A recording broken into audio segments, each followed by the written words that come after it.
You are not stuck. You are restrained, and the restraint is invisible. You have felt it before. A quiet pressure behind your ribs. A constant sense that something inside you is capable of more, yet never fully released. This is not about talent. It is not about luck. It is not about timing. Those are distractions. This is about what most people never confront. And because they never confront it, they never rise. Today that pattern ends. This is the moment you stop negotiating with comfort. The moment you stop waiting for permission. The moment you step out of the crowd, internally first.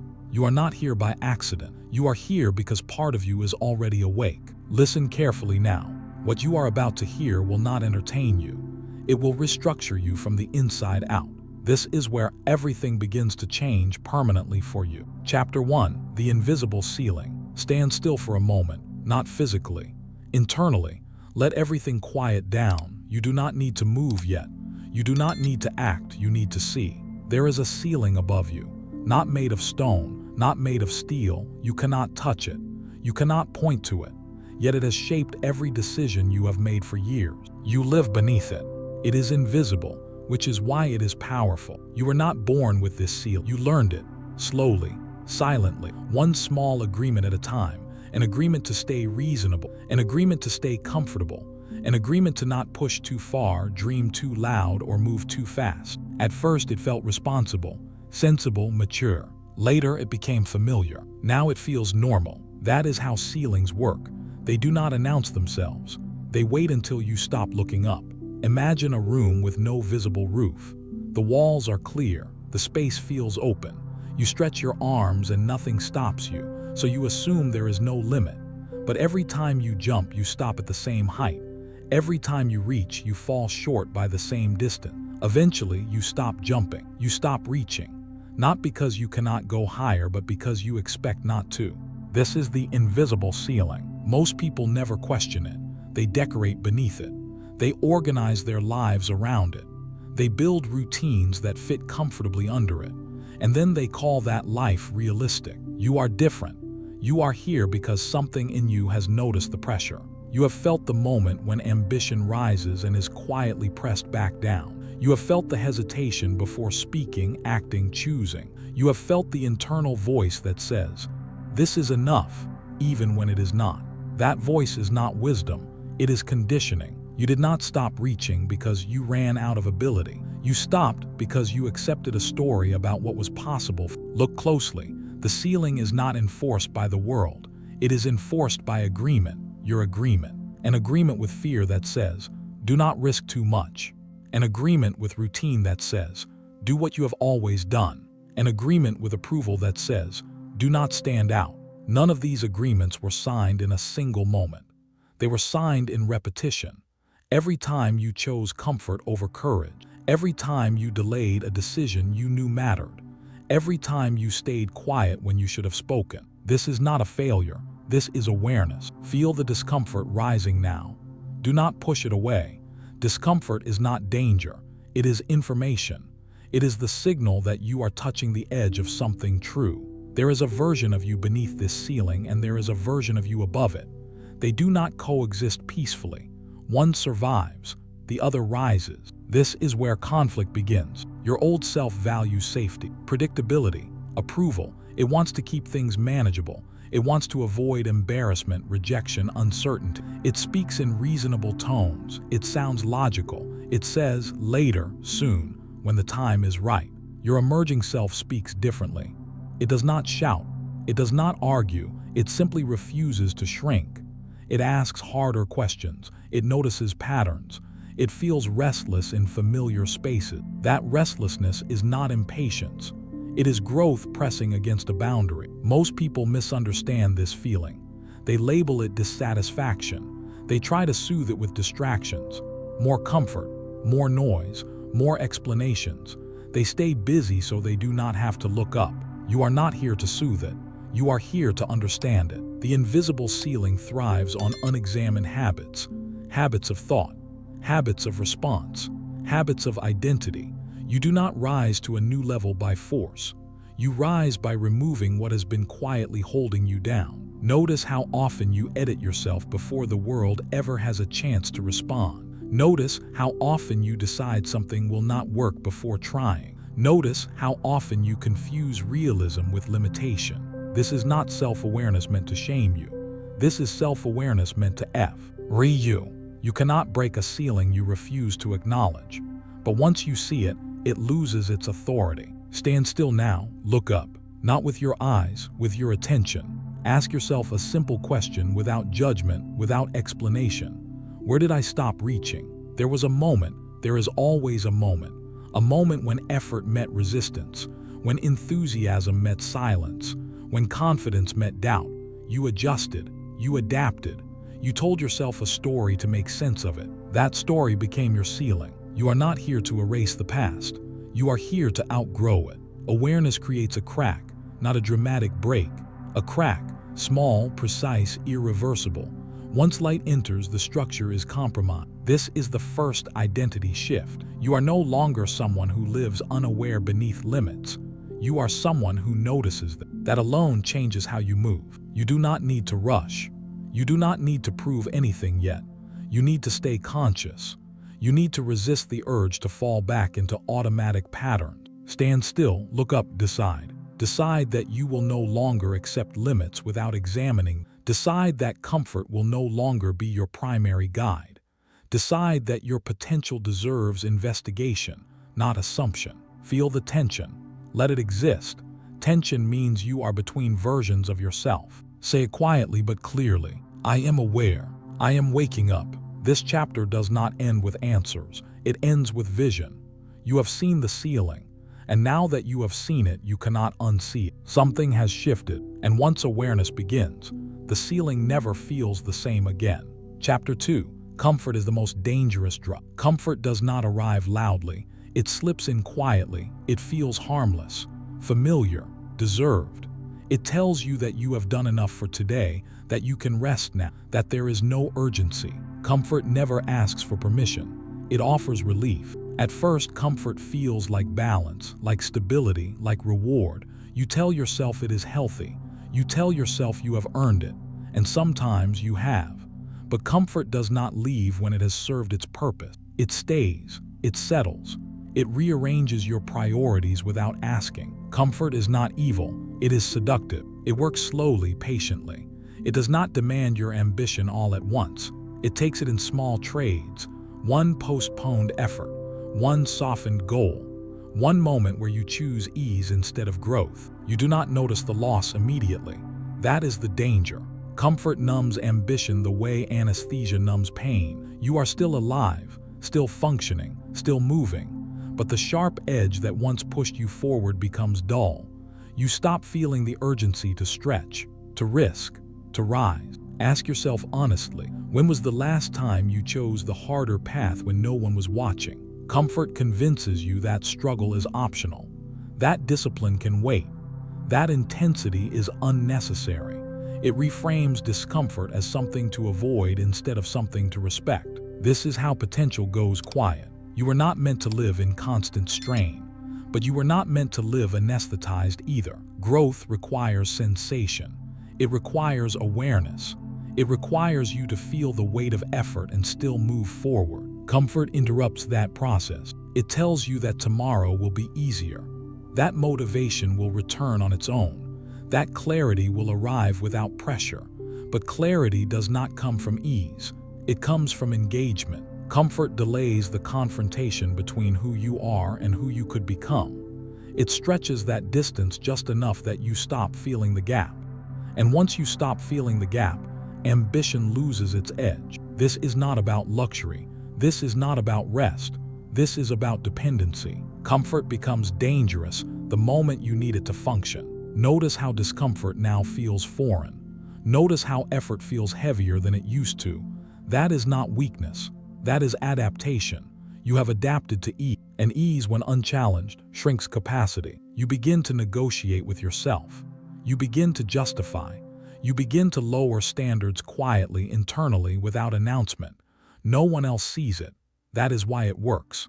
Comfort thrives in privacy. Delayed gratification is not a punishment. It is a signal that you value long-term power over short-term relief. Comfort flips that signal. It trains you to prioritize how you feel now over who you become later. Every time you choose comfort over growth, you reinforce an identity that says relief comes first. That identity becomes automatic. Effort becomes optional. Discipline becomes negotiable. This is the trade, and it always looks fair in the moment. But look further ahead. Imagine two paths. One offers immediate ease, the other offers delayed strength. One soothes you now, the other builds you over time. Comfort pulls you toward the first path without force, without pressure, without resistance. That is why it is effective. The tension you feel right now is important. That tightening in your chest, that subtle awareness that something has been off, that you have been choosing softer edges when sharper ones were needed. Do not push that feeling away. That feeling is ambition waking back up. Comfort does not want you alert, it wants you calm, quiet, satisfied enough to stop questioning. But satisfaction without growth becomes stagnation. You begin to confuse peace with avoidance. You begin to confuse balance with retreat. You begin to confuse patience with delay. Comfort blurs these lines deliberately. Repetition strengthens this pattern. One comfortable choice becomes a habit. Habits become identity. Identity becomes destiny. This is not dramatic. This is gradual. That is why most people never notice when ambition fades. They assume it is maturity.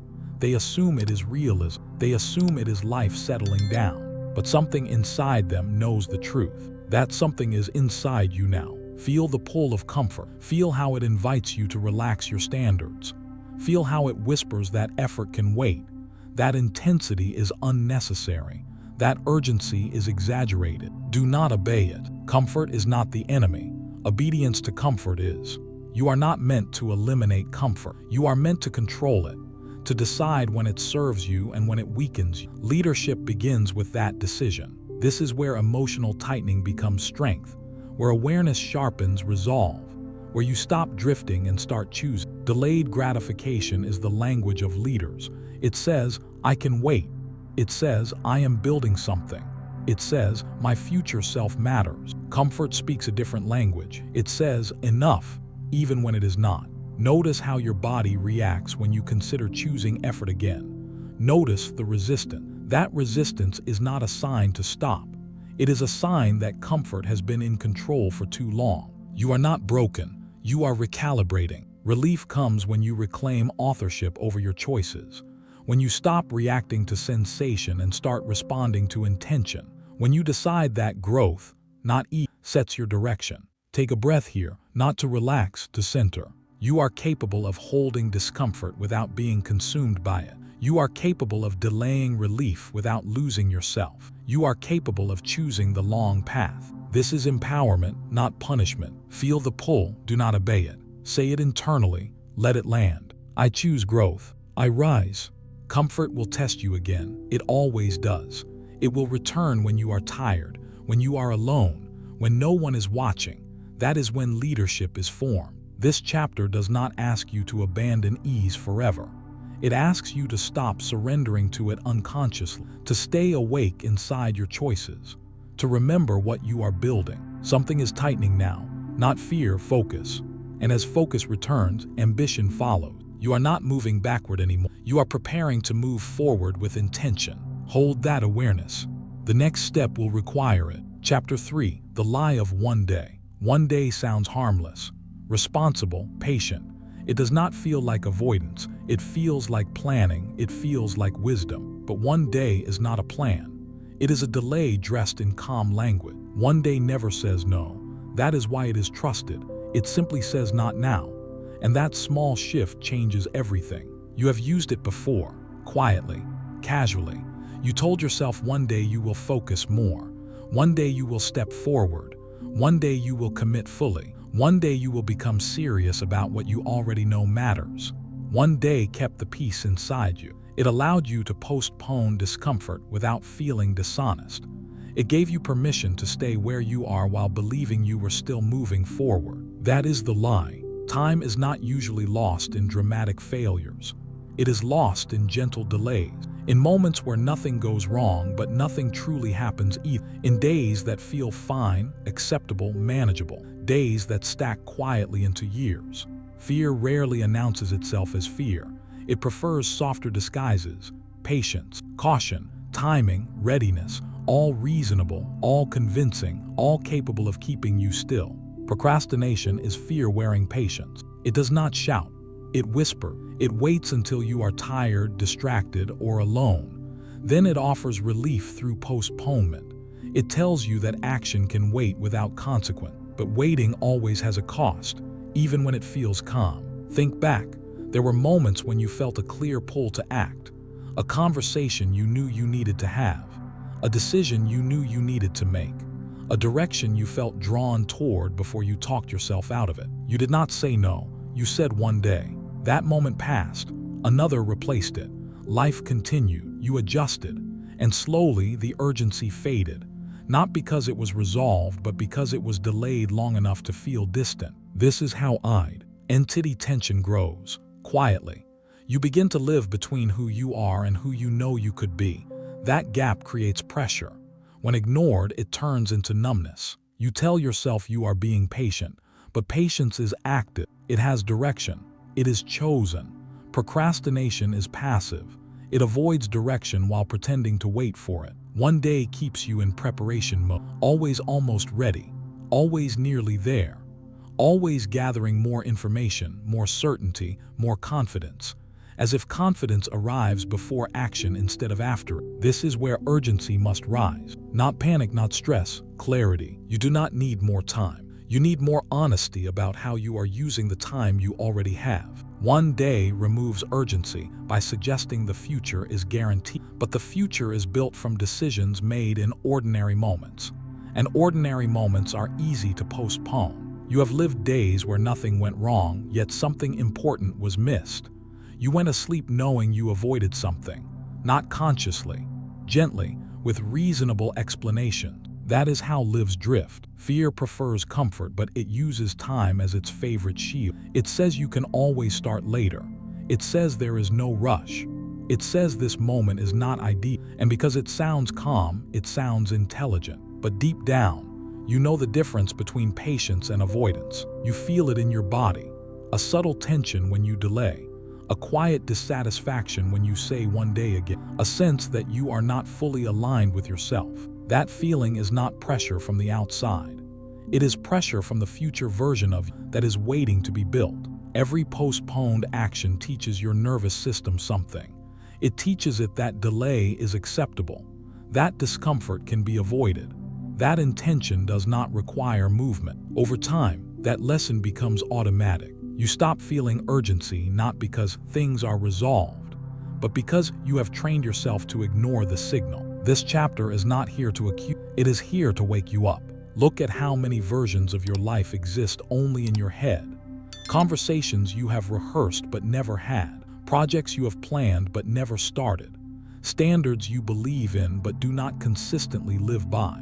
Each one was delayed politely. Each one was postponed with care. That care did not protect you. It contained you. There is a cost to postponement that does not show up immediately. It shows up as self-doubt, as reduced trust in your own word, as a quiet erosion of confidence. You begin to hesitate not because you are incapable, but because you have taught yourself that intention does not require follow-through. This is not permanent, but it is powerful. Urgency is not about rushing. It is about alignment. It is the moment when what you know and what you do finally meet. You do not need to overhaul your life today, but you do need to stop lying to yourself about later. Later is not neutral. Later is a direction, and it always points away from now. Feel the emotional heat building. That is awareness sharpening. That is identity tension reaching a point where it can no longer be ignored comfortably. You are not lazy. You are cautious. You are thoughtful. You are capable. And that is exactly why one day has been effective on you. It appealed to your intelligence, your sense of responsibility, your desire to do things properly. But proper timing is not something you wait for. It is something you decide. Notice how clarity increases when you imagine acting now. Notice how resistance appears alongside it. That resistance is not proof you should wait. It is proof that the decision matters. Fear grows when it is accommodated. It shrinks when it is faced directly. One day keeps fear comfortable, now makes it visible. This is where command enters. Not later, now. Not when conditions are perfect, now. Not when confidence arrives, now. Not when permission is given, now. Action does not eliminate fear.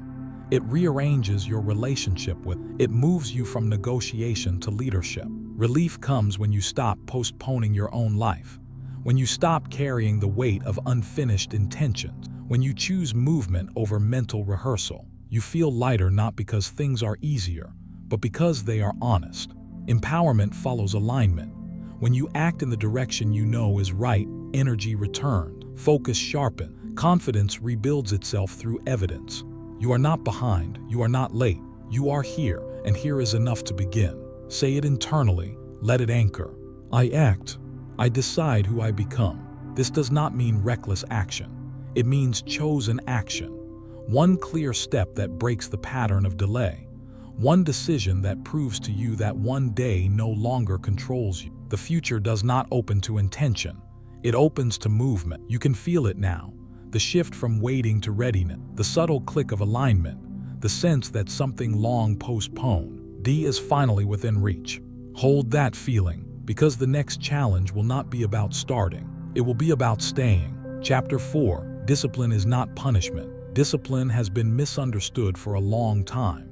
You were taught to see it as restriction, as denial, as something imposed from the outside when you failed to behave correctly. That misunderstanding created resistance before discipline ever had a chance to serve you. So let us reset this completely. Discipline is not punishment. Discipline is self-respect in action. It is what happens when you take yourself seriously enough to protect your future from your impulses. It is not about force. It is about alignment. Notice how your body reacts when you hear the word discipline. There may be tension, a tightening, a reflex to pull away. That reaction did not come from truth. It came from association, from years of linking discipline to control, pressure, or loss of freedom. But discipline is not the removal of freedom. It is the creation of it. Without discipline, you are ruled by circumstance, by mood, by fatigue, by distraction. Your direction changes based on how you feel in the moment. That is not freedom. That is instability. Discipline creates a different condition, a stable internal structure that holds you steady when emotion fluctuates, when motivation fades, when comfort pulls, when fear whispers. Think of discipline as architecture, not walls that trap you, but a framework that supports weight. Without architecture, a building collapses under pressure.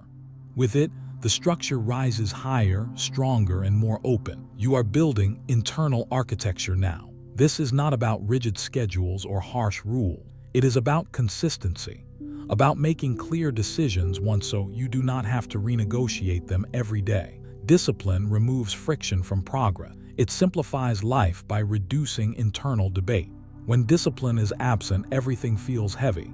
Each task requires negotiation. Each choice drains energy. You argue with yourself constantly. You postpone. You justify. You revisit the same decisions again and again. That exhaustion is not effort. It is indecision. Discipline ends the argument. There is relief in knowing what you will do regardless of how you feel. There is power in removing emotion from certain commitments.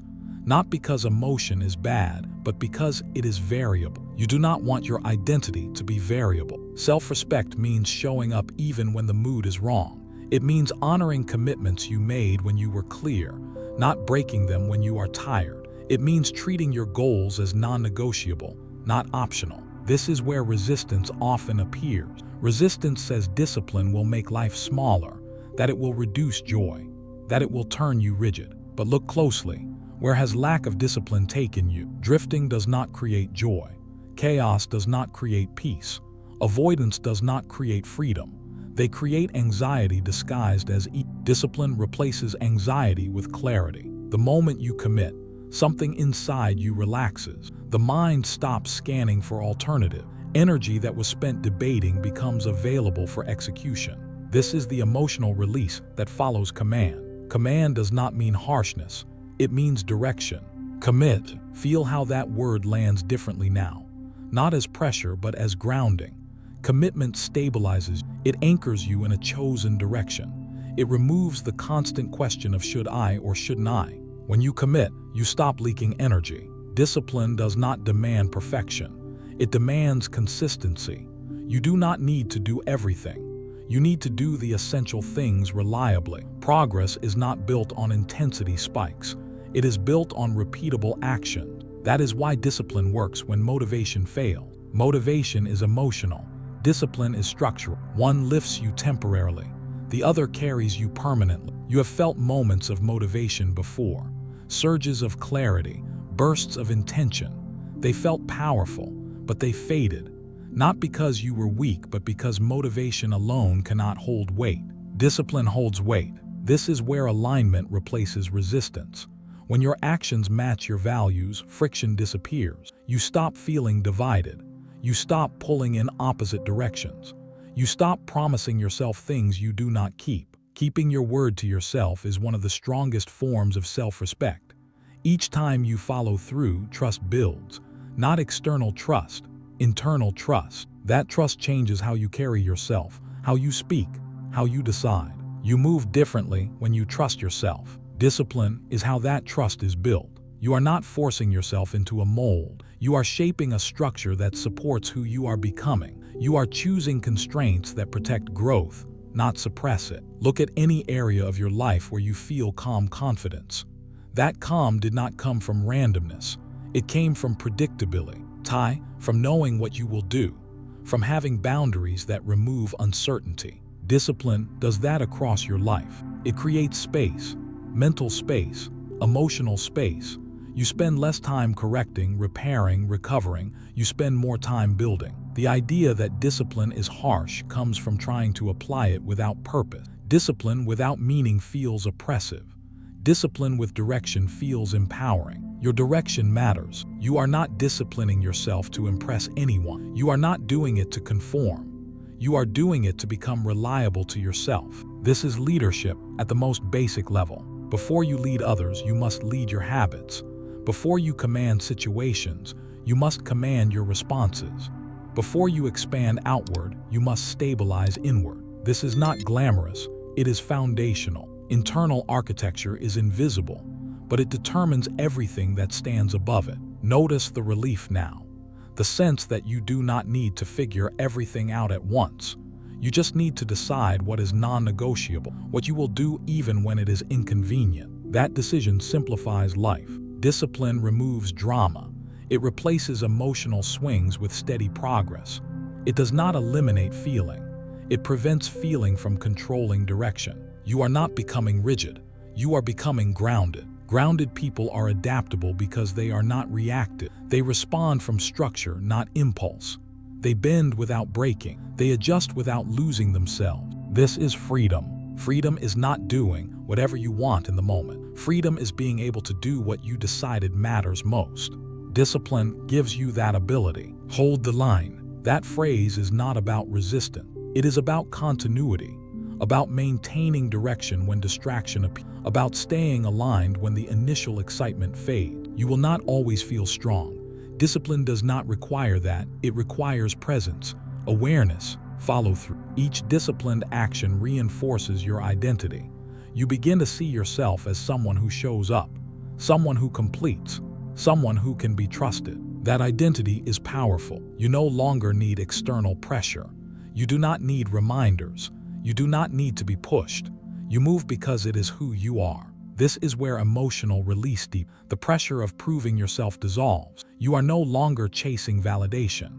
You are building integrity. Integrity feels calm, solid, quiet. Say the affirmations now, not as hope, but as recognition. I am steady. I am capable. Feel how those words land differently when supported by action.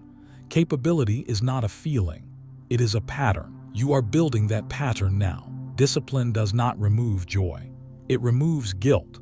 It removes the weight of unfinished intentions. It removes the friction of internal conflict. Joy becomes cleaner when it is earned through alignment. You can rest without regret. You can pause without avoidance.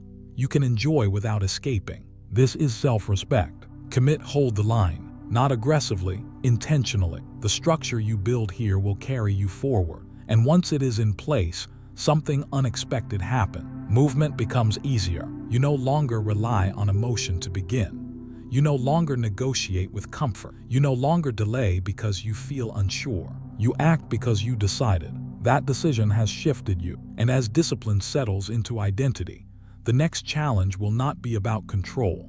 It will be about endurance. Chapter 5: Why Most Quit Before the Breakthrough. There is a moment almost no one prepares for. It arrives quietly, without drama, without warning. It does not feel like failure. It feels like nothing is happening. This is the moment where effort increases, but visible results do not. Where energy goes out, yet feedback does not come back. Where you are doing more but seeing less. This is where most people quit. Not because they are incapable. Not because they lack discipline, but because they misinterpret silence as defeat. You have been taught to expect progress to be obvious, linear, rewarding, step in, result out. But real growth does not announce itself that way. It builds underground first. The hardest moment always comes just before elevation. This is the universal drop-off point, the place where ambition meets resistance and asks a question most people answer incorrectly. Is this worth it? At this point, intensity is no longer enough. Motivation has already been spent. What remains is endurance. Endurance is quiet. It does not feel heroic. It does not feel exciting. It feels steady, heavy, demanding. It asks you to keep going without reassurance. Most people are not trained for that. They are trained to respond to feedback, praise, validation, visible wins. When those disappear, uncertainty grows, doubt steps in. The mind begins to search for explanations. Maybe this is not working. Maybe this is not for me. Maybe I misjudged my ability. These thoughts are not random. They are predictable responses to delayed results. The mind wants closure. It wants confirmation.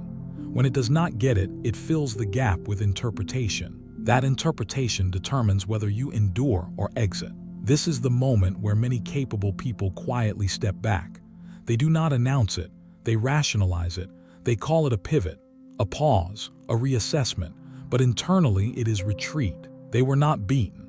They were not rejected. They simply reached the point where persistence required faith in something they could not yet see. Breakthroughs rarely happen at the height of excitement. They happen after, when novelty is gone, when progress feels slow, when the work becomes repetitive, when enthusiasm no longer carries you forward. This is where leadership is forged. Leaders are not the most intense. They are the most enduring. Intensity burns fast. It demands immediate payoff. Endurance builds slowly. It expects delay. Think about anything meaningful you have built or tried to build. There was always a phase where momentum disappeared, where effort felt invisible, where results lagged behind work. That phase was not a sign you were failing. It was a sign you were close. Growth does not reveal itself while it is happening. It reveals itself after. The mind struggles with this because it wants certainty in real time. Endurance asks you to move without it. This is why most quit before the breakthrough. They confuse silence with stagnation. They assume that if nothing is happening on the surface, nothing is happening at all. But beneath the surface, something critical is forming. Foundations deepen quietly. Muscles strengthen between workouts, not during them. Structures stabilize before they rise higher.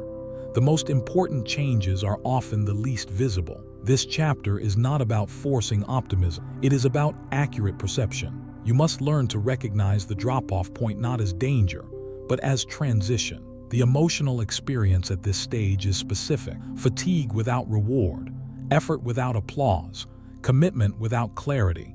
It feels lonely. It feels uncertain. It feels like you are carrying weight without confirmation that it matters. This is where endurance replaces intensity. Intensity asks, how hard can I push? Endurance asks, how long can I hold? Most people push hard for a short time. Few hold steadily for long enough. The breakthrough does not require more force. It requires more patience under pressure. You may notice frustration increasing now. A sense that you are doing everything right but nothing is moving. That feeling is not evidence of stagnation. It is evidence of alignment without reinforcement. Your nervous system wants feedback. When it does not receive it, stress increases. That stress tempts you to change direction prematurely. Endurance means resisting that impulse. This is not passive waiting. This is active continuation, showing up again, executing again, holding standards even when motivation fades. This is where identity is tested. Are you someone who acts only when rewarded, or someone who acts because it is who you are?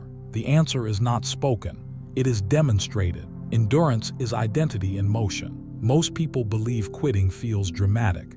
It does not. It feels logical, reasonable, calm. You tell yourself you gave it a fair try, that you learned something, that you can always come back later. But later rarely comes. What actually happened is that you stepped away at the exact moment persistence would have changed everything. This pattern repeats across lives, careers, relationships, self-belief. People stop just short of transformation and then spend years wondering why nothing ever quite worked. They never stayed long enough to find out. You are here to break that pattern. The emotional heat rising now is not pressure to quit. It is pressure to decide who you are when results lag. This is the point where endurance becomes a choice, not a personality trait. You choose to stay. You choose to breathe. You choose to continue, not because it feels good, because it is correct. This is the first transformation peak. Stay, breathe, continue. Do not stop. Feel how those commands cut through doubt. They are not motivational slogans. They are stabilizers. They anchor you when emotion fluctuates. Staying does not mean clinging blindly. It means honoring the direction you chose when you were clear. Breathe. Do not rush your next decision. Do not react to temporary silence. Let your nervous system settle without abandoning your path. Continue. Execute the next step. Not a leap, not a reinvention, the next step. Do not stop. Stopping creates noise. Stopping invites doubt to rewrite the story. Momentum does not require speed. It requires continuity. Relief comes when you realize you do not need certainty to proceed. You need commitment. Commitment simplifies everything. It removes the question of should I keep going? That question drains energy. Commitment answers it once. Empowerment follows endurance, because endurance proves reliability to yourself. Each time you continue without external reward, something internal strengthens. Confidence becomes less dependent on outcomes. Self-trust grows. You begin to realize that you can hold discomfort without collapsing, that you can work without applause, that you can persist without reassurance. This realization changes how you see challenges. You stop asking, is this working? And start asking, am I consistent? Consistency compounds quietly. It builds pressure in the right direction.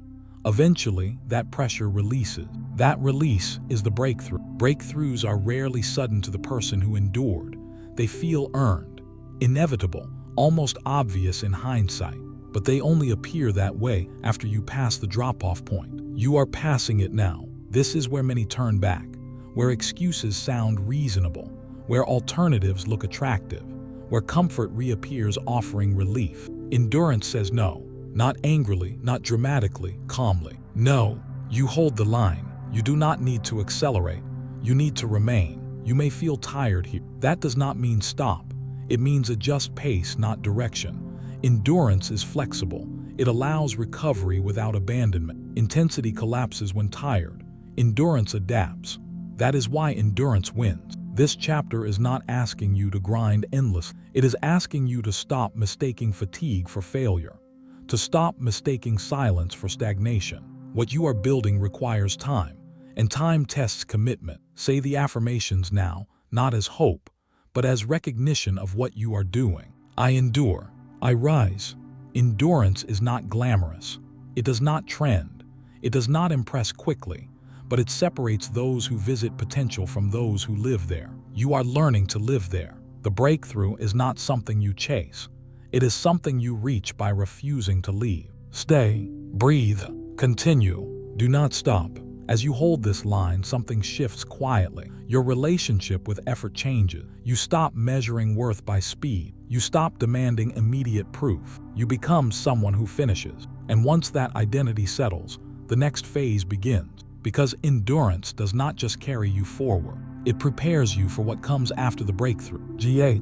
Chapter 6. The silence builds authority. There comes a stage in growth where noise becomes unnecessary, not because you have nothing to say, but because you no longer need to say it. This stage is unfamiliar to most people. They are taught to announce progress, to explain themselves, to seek reassurance that they are on the right path. Authority is built differently. Power grows quietly. Silence is not empty. Silence is containment. It is the space where energy is conserved instead of leaked. When you begin to rise internally, something subtle changes. You stop narrating your journey. You stop defending your direction. You stop asking for confirmation. Not out of arrogance, out of clarity. Most people talk too much when they are uncertain. They explain to convince themselves. They share to feel supported. They seek reactions to feel real. Silence removes all of that. Silence forces you to stand alone with your decision. That is where authority begins. Notice how uncomfortable silence can feel at first. The urge to speak, to update, to justify. That urge is not communication. It is dependency. Dependency on feedback, on approval, on being seen doing the work instead of simply doing it. Silence interrupts that pattern. When you move quietly, you stop performing.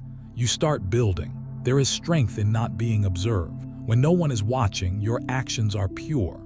You are not influenced by praise or criticism. You do not adjust your pace for applause. You move according to principle, not reaction. This is internal leadership. Internal leadership means you do not need an audience to remain consistent. You do not need encouragement to continue. You do not need recognition to validate effort. Your standards come from within, and that changes everything. Think about how much energy is spent managing perception, explaining choices, clarifying intentions, anticipating judgment. That energy does not build, it dissipates. Silence gathers it back. This does not mean withdrawal from the world. It means selective expression, intentional communication, speaking when it adds value, not when it soothes insecurity. Authority does not announce itself. It becomes noticeable through presence. People who carry authority speak less, but their words land deeper. They do not rush to respond. They do not fill space unnecessarily. Their calm signals certainty. That calm is not personality, it is structure. Silence allows structure to form uninterrupted. When you stop seeking validation externally, something reorganizes internally. You begin to listen more closely to yourself. Your intuition sharpens. Your decisions become cleaner. You are no longer pulled in multiple directions by opinions, trends, or expectations. This is consolidation. Identity consolidation happens when actions, values, and direction align without explanation. You stop trying to be understood. You focus on being aligned. Most people avoid silence because it removes distraction. In silence, there is no buffer between you and your thoughts, no escape from self-observation. That is why silence feels heavy to those who are not grounded. But for someone building authority, silence becomes spacious. In that space, you can hear what matters. You can distinguish between impulse and intention. You can feel when something is off without needing external confirmation. Silence teaches discernment. There is also power in secrecy. Not secrecy born of fear, but secrecy born of intention. You do not owe the world access to your process. Some things strengthen best when protected. When you announce goals too early, you dilute their energy. You receive premature praise that tricks the nervous system into feeling complete. You talk instead of execute. Silence keeps hunger intact. It keeps focus sharp. It keeps momentum internal. This is not about hiding. It is about containment. Like a seed underground, growth happens before it is visible. Exposure too early interrupts formation. You are learning when not to speak. This is difficult at first. The world rewards visibility. It celebrates declarations. It encourages constant expression. But expression without substance creates noise, not authority. Authority is felt, not advertised. As you move quietly, you may notice fewer people understanding what you are doing. That is expected. Silence reduces commentary. It filters out casual observer. Not everyone needs access to your direction. This can feel isolating, but it is not isolation. It is independent. You are no longer crowdsourcing your confidence. Internal validation replaces external approval. This shift is significant. It marks a move from dependency to self-trust. Self-trust does not shout, it settles. When you trust yourself, you do not rush to explain decisions. You do not argue your boundary. You do not chase agreement. You act, and you allow results to speak later. This changes how you experience pressure. Criticism loses its sting. Praise loses its control. Why? Are no longer easily moved by reaction. That stability is authority. Silence also sharpens observation. When you are not busy talking, you see patterns others miss. You notice dynamics. You read situations more accurately. This awareness compounds your influence. People who speak constantly are rarely heard deeply. People who speak intentionally are remembered. As silence becomes comfortable, you feel a new kind of confidence. Not excitement, not bravado. A quiet assurance that you know where you are going. This assurance does not need reinforcement. Identity consolidates here. You stop oscillating between versions of yourself. You stop experimenting. You are in response to feedback. You begin to move from a stable center. This stability is not rigid. It is grounded. You adapt without losing direction. You adjust without compromising standards. You listen without absorbing everything. Silence gives you that control. This chapter is not asking you to disappear. It is asking you to become deliberate, to stop leaking intention, to stop performing growth. Growth that is real does not need witnesses. When authority forms internally, it eventually expresses itself externally. But it does so naturally, without effort. People feel it before they can name it. They trust you without knowing why. That trust comes from coherence, from consistency, from the sense that you are not trying to be something, but are already anchored in who you are. Move quietly. That does not mean slowly. It means intentionally. It means without unnecessary friction. It means conserving energy for execution instead of explanation. Build deeply. Depth matters more than speed. Deep roots support height. Shallow roots collapse under pressure. Silence allows depth to form. This phase may feel less dramatic than earlier. There are fewer emotional highs, less visible progress. That is not a problem. It is a sign of maturation. You are moving from activation to stabilization, from seeking to becoming. As you consolidate identity, you may feel less need to prove yourself, less urgency to demonstrate progress, less anxiety about being seen. This is relief. Relief does not come from ease. It comes from alignment. You trust your process now, not blindly, intentionally. Say the affirmation quietly, as a statement of fact. I trust myself. Notice how that trust feels different when it is supported by action, not hope. Trust built this way is calm, durable, unshakable. Silence will continue to test you. There will be moments when you want to speak, explain, announce. Pause there. Ask whether speaking serves growth or soothes discomfort. Choose growth. Silence does not mean suppression. It means timing, knowing when to act and when to wait, knowing when to speak and when to let actions accumulate. This discernment is a leadership skill. As authority builds, your presence changes. You carry yourself differently. You respond differently. You listen more than you react. Others may sense it. Some will respect it. Some may feel unsettled by it. That is not your concern. You are not here to be comfortable to others. You are here to be coherent within yourself. This is the quiet phase before expansion. Silence is not the destination. It is the preparation. You are consolidating power now, gathering momentum, building something that does not require constant reinforcement. Soon, movement will become visible again, not because you announce it, but because it cannot remain hidden. For now, remain contained. Move quietly, build deeply. What you are becoming does not need commentary. It needs time. Chapter 7. You are not competing with others. At some point, without noticing, you were taught to look sideways, to measure yourself against faces you barely know, to evaluate your progress by watching someone else's movement. That habit felt normal, encouraged even, but it quietly distorted your direction. You are not competing with others. You never were. Comparison is not a natural instinct. It is a learned distraction. It pulls your attention away from your own path and scatters it across lives you do not live, contexts you do not carry, and timelines that are not yours. The moment you compare, you lose precision. You stop asking, who am I becoming, and start asking, how do I rank? That shift is subtle, but it changes everything. Growth becomes reactive, motivation becomes unstable, confidence becomes conditional. Comparison never shows the full picture. You see highlights, outcomes, fragments. You do not see effort, doubt, trade-offs, or internal costs, yet you measure your entire journey against a partial image. That is not fairness, that is distortion. Comparison creates urgency without clarity, pressure without direction. It makes you rush when patience is required and hesitate when commitment is needed. It teaches you to chase visibility instead of substance. Your path was never meant to look like anyone else's. The moment you accept that everything loosens inside you. Growth becomes personal again. When growth is personal, it becomes measurable in a way that matters. You stop tracking yourself against others and start tracking yourself against who you were yesterday, last year, before you made certain decisions. This is where real progress becomes visible. Your only opponent is your former self. Not to defeat, to outgrow.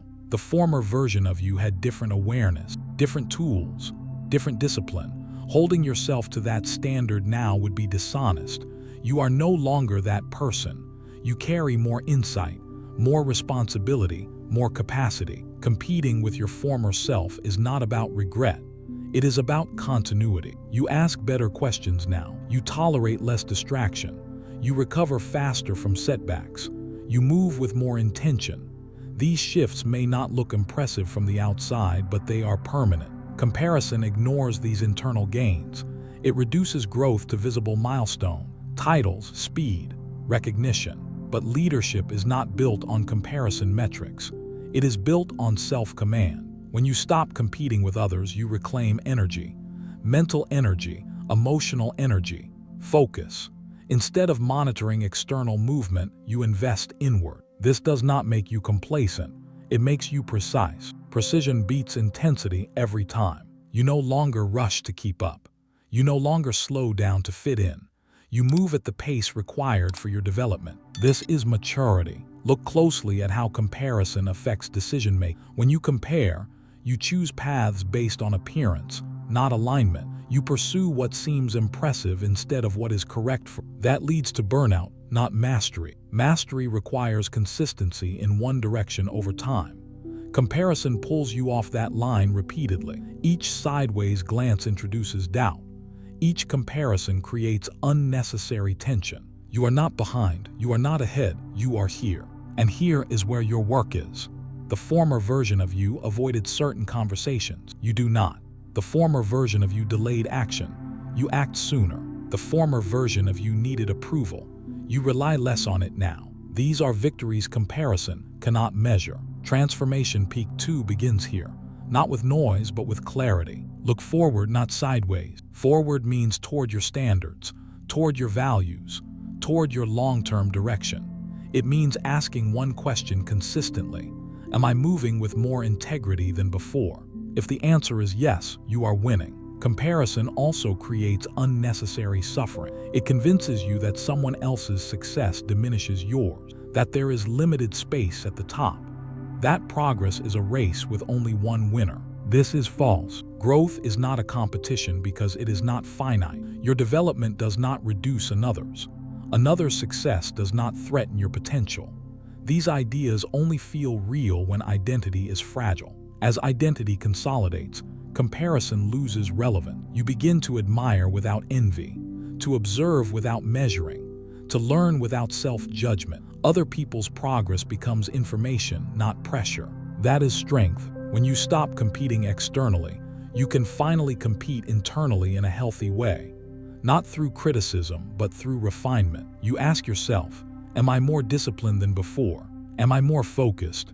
Am I more honest with myself? These questions build permanent. Comparison-based motivation burns hot and fast. Self-referenced motivation burns steady. Steady wins. You will notice something else as comparison fades. Your emotional state stabilizes. You are less reactive to news, updates, and external signal. Your confidence stops swinging wildly. You are no longer inflated by praise or deflated by someone else's progress. This emotional regulation is leadership training. Leaders do not panic when others move faster. They do not freeze when others move differently. They maintain direction. Direction requires a clear internal compass. Your compass is built from values, not rankings. The former version of you may have chased validation.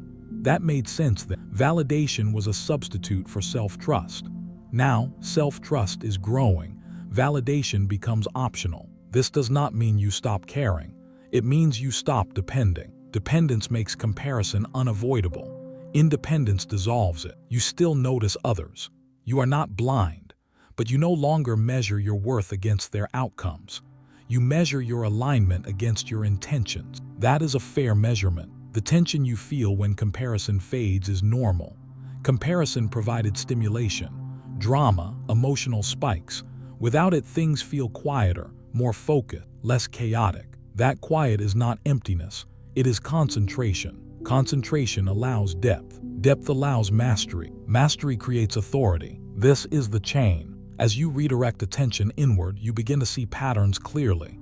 Where you hesitate, where you excel, where you repeat mistakes, where you have grown. You can only correct what you observe accurately. Comparison distorts observation. Self-reference sharpens. You become your own data set. This is empowering. Instead of asking, how do I compare, you ask, what is the next refinement required? What habit needs tightening? What boundary needs strengthening? What standard needs raising? These questions create momentum without anxiety. Look forward, not sideways. Say it again internally. Let it anchor your focus. Look forward, not sideways. This command removes distraction. It returns authority to you. Authority grows when you stop outsourcing direction to external benchmark. Your life is not a leaderboard. It is a trajectory. Trajectories are evaluated by direction and consistency, not by position relative to others. You are not late. You are not early. You are exactly where your past decisions led you. And now, your current decisions will determine where you go next. That is responsibility. And responsibility is power. The former version of you reacted to comparison emotionally. This version observes it neutrally. You notice the impulse, and you let it pass without acting on it. That restraint is strength. As this shift settles, something important happens. Your goals become cleaner, less influenced, more authentic. You stop wanting things because they look impressive and start wanting things because they align. Alignment produces satisfaction that comparison never can. Comparison promises motivation, but delivers insecurity. Alignment delivers calm momentum. You will still see others succeed, sometimes faster, sometimes louder, sometimes with more recognition. Let it be. Your work is not to chase their pace. Your work is to honor yours. The former version of you may have needed competition to move. This version uses commitment. Commitment is quieter, more reliable, less dramatic. This is evolution. Say the affirmations now, not as aspiration, but as acknowledgement of what is happening. I evolve. I lead myself. Leading yourself means you do not need constant reference points. You set standards. You track progress. You adjust course. This internal leadership creates confidence that does not fluctuate with comparison. You begin to trust your timing. You stop rushing decisions out of fear of being left behind. You stop hesitating out of fear of standing out. You move when it is right. This does not make you passive. It makes you deliberate. Deliberate movement compounds. As comparison dissolves, focus sharpens. As focus sharpens, execution improves. As execution improves, results follow naturally. Not instantly, but inevitably. This is how growth becomes permanent. You are no longer distracted by how others are doing. You are invested in how you are becoming. This shift marks a turning point. From this point forward, your progress will feel quieter but deeper. Less dramatic but more stable. Less visible but more real. That is the cost and the reward of maturity. Look forward, not sideways. The road ahead will still challenge you, but now challenges will be measured against your standards, not someone else's success. You have reclaimed direction, and with direction secured, the next phase will not test your focus. It will test your relationship with pressure. Chapter 8. Pressure is proof you are growing. Pressure arrives when something inside you begins to expand. Not before, not after, exactly then. If you feel pressure now, it is not random. It is not punishment. It is not a sign that you chose the wrong path. It is confirmation that the path is working. Resistance confirms expansion. Pressure is what happens when your current capacity meets a higher demand. It is the sensation of growth rubbing against old limits. The reason it feels uncomfortable is simple. You are no longer the size you used to be, but you are not fully stabilized at the new level yet. Most people misunderstand this moment. They assume pressure means something is wrong. They look for ways to escape it, soften it, or remove it. They ask how to reduce stress, how to go back to ease, how to make things feel lighter again. That instinct makes sense, but it is backward. Pressure is not the enemy. Misinterpreting pressure it. Think about weight. When weight is applied to muscle, the muscle does not break when it is healthy. It adapts, it strengthens, it grows denser, but only if the weight is carried long enough for adaptation to occur. Remove the weight too early, and nothing changes. Pressure works the same way internally. When you step into higher standards, higher responsibility, or higher self-command, pressure follows naturally. Your nervous system adjusts, your focus sharpens, your habits are tested. Everything that was loose becomes visible. This does not mean you are failing. It means you are being forged. Pressure exposes weak points so they can be strengthened. It brings attention to areas that need structure. It reveals habits that no longer support who you are becoming. That exposure can feel destabilizing at first. Your mind may interpret pressure as danger. It may look for explanations that justify retreat. It may suggest that things were easier before, calmer before, simpler before. They were simpler because you were smaller. This is not judgment, this is physics. As capacity increases, so does load. That is not a flaw, that is design. Pressure is a signal that your environment, your goals, or your internal standards have risen faster than your comfort zone. Comfort is always the last thing to catch up. This chapter is about reframing that experience. Pressure does not mean stop, it means stabilize. Pressure does not mean you are overwhelmed. It means you are carrying something meaningful. Pressure does not mean failure, it means alignment. When pressure is interpreted correctly, it stops being something you fear and starts becoming something you use. The first step is emotional reframing. Stress has been labeled as harmful, dangerous, unsustainable, but stress is not a single thing. There is destructive stress, yes, but there is also productive pressure. Pressure that sharpens attention, pressure that strengthens resolve, pressure that accelerates learning. The difference is not in the pressure itself, it is in how you relate to it. If you see pressure as proof that you are off track, you will panic, you will rush, you will seek relief prematurely. If you see pressure as proof that you are growing, you will slow down, stabilize, and adapt. One reaction weakens you, the other strengthens you. Right now, you are being asked to carry more than before. More responsibility, more self-awareness, more consistency, more expectation of yourself. That weight feels heavy because it is new. New weight always does. The mistake most people make is assuming that weight should feel comfortable immediately. It will not. Comfort is a result of adaptation, not a prerequisite for growth. Pressure is the adaptation phase. This is where confidence must stabilize. Unstable confidence rises and falls with condition.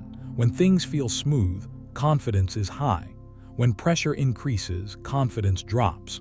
Stable confidence behaves differently. It remains calm under load. It does not disappear when challenged. It adjusts posture instead of abandoning position. That stability is learned here. Pressure forces you to refine how you operate. You become more intentional, less sloppy, less reactive. You conserve energy, you prioritize, you tighten standard. This refinement is not a burden, it is evolution. Think back to earlier versions of yourself. Situations that once felt overwhelming may now feel manageable. Conversations that once intimidated you may now feel routine. Responsibilities that once felt heavy may now feel normal. That change did not happen because pressure disappeared. It happened because you adapted to it. The pressure you feel now is simply unfamiliar, not unbearable. Your nervous system is learning a new baseline. This chapter is asking you to stay present through that recalibration. Do not dramatize pressure. Do not personalize it. Do not interpret it as a verdict on your ability. Pressure is not saying you are inadequate. It is saying you are expanding. When resistance appears, it is because you are pushing against an old boundary. Boundaries resist by definition. That resistance is feedback, not rejection. It tells you where strength is forming. Avoiding pressure keeps you small. Learning to carry it grows you. Carrying pressure does not mean suffering silently. It means responding intelligently. You adjust pace. You tighten focus. You simplify decisions. You reinforce discipline. You do not collapse. Pressure tests the systems you built earlier. Your discipline, your silence, your internal leadership. These were not abstract concepts. They were preparation for this phase. Now they are being used. You may notice moments where you feel stretched thin, moments where patience is tested, moments where old habits try to resurface. That is expected. Pressure reveals what is still loose. Each time you respond with alignment instead of reaction, strength consolidates. Pressure also filters distractions. When weight increases, unnecessary movement stops. You become more efficient. You waste less energy. You stop entertaining trivial concerns. This is a benefit, not a loss. Pressure sharpens identity. It clarifies what matters. It exposes what does not.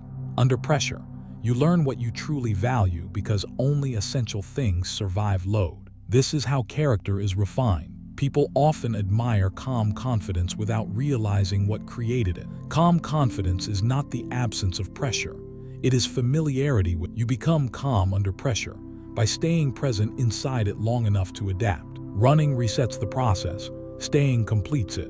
This is where many retreat, not because pressure is too much, but because they misread. They assume that growth should feel smoother, that clarity should feel lighter, that alignment should feel easy. Sometimes it does, often it does not. Growth alternates between expansion and stabilization. Pressure is the stabilization phase. You do not need to add more force here.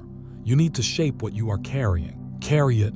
That command is not about endurance alone. It is about posture, about how you hold the weight. You do not hunch, you do not rush, you stand tall. You adjust your grip, you distribute load, you breathe. Carrying pressure well is a skill. Shape it. Shaping pressure means using it intentionally. Let it push you into better habits, not worse ones. Let it demand focus, not anxiety. Let it strengthen boundaries, not erode them. Pressure can make you sharper or scattered. The difference is choice. As confidence stabilizes, you stop reacting emotionally to pressure. You begin to interpret it neutrally. You notice it without dramatizing. You work with it instead of fighting it. This neutrality is powerful. You are no longer thrown off balance by challenge. You expect it. You recognize it as part of the process. This expectation removes fear. Fear thrives on surprise. Familiarity dissolves it. Pressure also signals responsibility. You do not feel pressure where you are not invested. You feel pressure where outcomes matter to you, where standards are high, where effort counts. Pressure indicates that you care. Caring deeply always carries weight. The question is not how to eliminate pressure. It is how to become someone who can hold it without breaking alignment. That person is being built now. Notice how your thinking is changing. You are less reactive, less dramatic, more grounded. You pause before responding. You choose structure over impulse. These are not small changes. They are leadership traits. Pressure is teaching you to lead yourself under load. Leadership does not happen in calm moments. It is revealed under pressure. When you can maintain clarity while carrying weight, others trust you. They feel stability in your presence. Not because you say the right things, but because you remain centered when things are demanding. That presence is authority. This chapter is not asking you to enjoy pressure. It is asking you to respect it, to understand its role, to stop treating it as an error. Pressure is proof you are growing. Say that internally and let it settle. Pressure is proof you are growing. This reframing changes how your body responds. The nervous system relaxes slightly when threat is removed. Pressure shifts from danger to demand. Demand can be met. You are not being crushed. You are being conditioned. Each time you stay present under pressure, capacity increases. What feels heavy today becomes manageable tomorrow. What feels intense now becomes routine later. This is how growth stacks. You are not meant to feel light while becoming strong. Strength is built under load. Confidence that has never been tested is fragile. Confidence forged under pressure is stable. You are forging stability now. Carry it, shape it. Let pressure refine your systems. Tighten discipline. Clarify priorities. Deepen focus. Strengthen self-trust. Do not ask when pressure will end. Ask what it is training you. There is always a reason. As this chapter settles, you may feel steadier, not because pressure disappeared, but because your interpretation shifted. The weight is still there, but your posture is better. That is progress. Say the affirmation now, calmly, as recognition. I am strong under pressure, not because pressure is easy, because you are adapting. This strength is quiet. It does not announce itself. It does not seek validation. It shows up consistently. Pressure will continue to appear at each new level. That will not change. What changes is your relationship to it. You will no longer panic when resistance appears. You will recognize it as the doorway to expansion. You are not being tested to see if you are worthy. You are being trained to see if you are ready. And readiness is built, not granted. As you move forward from here, pressure will not slow you down. It will inform you. It will guide refinement. It will sharpen execution. You are no longer interpreting pressure as failure. You are using it as feedback. And that shift prepares you for the next phase. Because what comes next will not be about carrying weight. It will be about who you become once that weight feels normal. Chapter 9, Identity Before Results. Everything you have learned so far has been preparing you for this shift. A shift that most people never make. A shift that determines whether effort compounds or collapses. You must become before you achieve. This truth is simple, but it is not easy to accept because it removes excuses. It removes shortcuts. It removes the illusion that results will change you. Results do not change you. Identity changes you. Most people try to reverse the order. They wait for success to feel confident. They wait for proof to feel capable. They wait for recognition to feel legitimate. And while they wait, they remain the same person, hoping outcomes will do the work identity refuses to do. That never works. Behavior follows self-image, always. You do not rise to the level of your goals. You fall to the level of who you believe you are. This chapter is where that belief is rebuilt. Look carefully at your life. Not at what you want, but at what you repeatedly do. Your habits, your standards, your defaults under pressure. Those are not random. They are expressions of identity. You act in alignment with who you see yourself as, even when it costs you results. That is why change fails when it is cosmetic, when it targets outcomes without touching self-image, when it demands new behavior without installing a new identity to support it. Willpower cannot override identity for long. Identity always wins. If you see yourself as inconsistent, you will eventually act inconsistently, no matter how motivated you feel today. If you see yourself as cautious, you will hesitate even when opportunity appears. If you see yourself as someone who struggles, you will unconsciously recreate struggle, even after progress. This is not weakness, it is coherence. The mind seeks consistency between belief and behavior. So if you want different results, you must first become a different reference point. This is where many people resist. They want proof before belief. They want evidence before commitment. They want certainty before action. But identity is chosen before it is confirmed. You do not wait to feel ready. You decide who you are becoming, and then you act in alignment until reality catches up. This is the difference between those who transform and those who repeat cycles. Identity-first living means you stop asking, "What do I want to achieve?" and start asking, "Who must I become to naturally produce that outcome?" That question changes everything. It shifts focus from chasing results to building character, from external validation to internal standard, from motivation to embodiment. Embodiment is when behavior stops feeling forced because it matches who you are. Think about areas of your life where effort feels natural, where discipline does not feel like discipline, where consistency feels normal.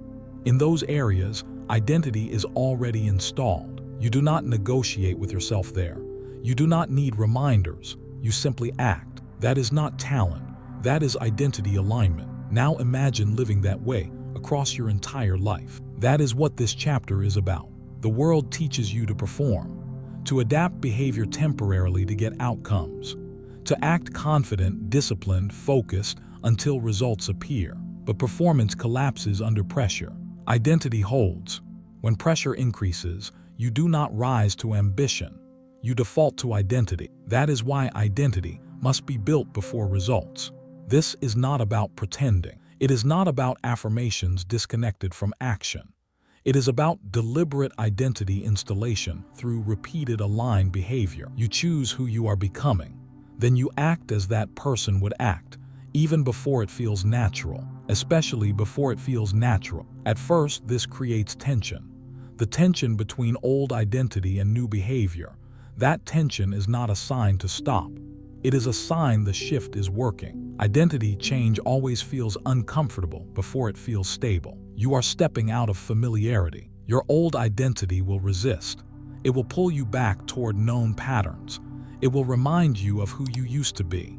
It will question your authority to change. That resistance is expected. Identity does not dissolve quietly. It negotiates. It says, slow down, be realistic. This is not you. But here is the truth. You are not discovering who you are. You are deciding who you become. That decision is the most powerful act of leadership you will ever make. Key. Leadership is identity-driven. Leaders do not wait for permission to embody standards. They set them internally and live up to them daily. You are doing that now. Identity-first living requires one critical shift. You stop asking, how do I feel, and start asking, who am I committed to being? Feelings fluctuate. Identity stabilizes. When identity is clear, behavior becomes obvious. You no longer ask, should I do this?